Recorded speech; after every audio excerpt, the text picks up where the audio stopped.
Hello. So today I thought I'd make a little short video about the importance of the old dead languages and the sounds, the vibrations of the words. For example, the runes and the old names of the gods, not the modern names that we use, like when we say Odin. This is a completely new term and it does not vibrate the same way as saying it the way it was spoken in the dead languages or pagan languages. So the reason why the names of the gods and the runes are meaningful and more important in the older languages, figuring out the Proto-Germanic way would be ideal, but even, Old Saxon, the old Saxon language before they were in England, not Old English, but what they speak in the actual Saxon tribe in northern Germany, and the old Norse, East and West Old Norse, and these languages are very important because of the vibrations that they give. Now, our pagan ancestors understood that dwarves in the mythology are our emotions, and that, the power that our emotions have. That's why in the mythology, the dwarves always manifest everything. They make, all the amazing things in the mythology are made by the dwarves. And basically, it's the example that they are your emotions. And everything we know is made of atoms. And we know that atoms are 99.9999999% emptiness, which is the example of the Gununga gap in the mythology. Because the Gununga gap is emptiness, it is nothing, but the nothing creates everything. It is pure, unmanifested energy. And consciousness is what comes into play and starts to manifest the energy, which is Woden, Willi, and Weh. So, what I'm getting at here is that they do experiments on water, and you say different words, you send different emotions towards the water, and you look at the water under, microscope or whatever you call it, and it changes the molecule structure drastically from very ugly molecule structure to very beautiful molecule structure.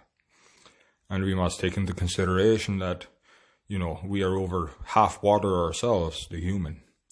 And then you must also take into consideration when you're eating food or drinking water or anything that contains water that you are putting into your body.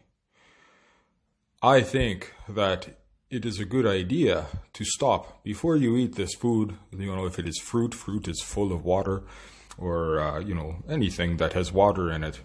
I think it is a good idea to stop and appreciate it. Look at the beauty of, say it is a piece of fruit. Look at all the beauty of it. Look at the beauty of how nature made this fruit, even if it has an imperfection on it. Take time to recognize the beauty of that imperfection on it, and how amazing it is that even that imperfection was created. And if you do this before you eat your food, especially if it is fruit or something that is full of water, or your drink, you're drinking water or even juice or something, I believe that this will help your health a lot, because you are, with your dwarves, your zwerge, you are changing the molecule structure of this water-based fruit or juice or whatever it is, or even just actual water that you're drinking or eating before it enters your body. And taking the time to do this changes the molecule structure before it enters your body, and then you are taking in this beautiful, new molecule structure into your body, and it will help you. You could also, this is also why when you do ritual, if you use fruit as a symbol of earth element, and it is good to, you hold it and then you chant Woden, or you chant Thunar, or you chant a rune name also, Lagut, or whatever, Raido, you chant the rune or the energy that you want to fulfill this fruit with. And then when you are done your ritual and you've held it in your hands and you've chanted over it a few times, usually 9 times I suggest, always a minimum of 3 to represent the Woden, Vili, and Ve, right?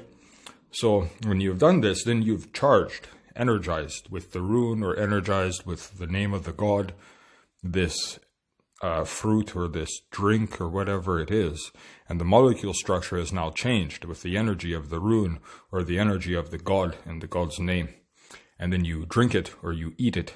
And then that goes into your body and becomes a part of you. And it empowers you to do for yourself and to manifest your reality. So I just thought I'd talk a little bit about that. And yeah, I find it very interesting. And yeah, I just thought I would touch on that because I have some other videos where I've talked about it before, but nobody seems to ever look at my older videos when my older videos are more important than any of the more recent ones. But yeah, also I suggest if you actually want to understand what I am talking about, watch all my videos because they are connected to each other. You cannot just watch 3 or 4 and have an understanding. You must watch all of them or you will never have a true, correct understanding of what it is that I am trying to share with people who are choosing of their own free will to watch my videos. Tschüss.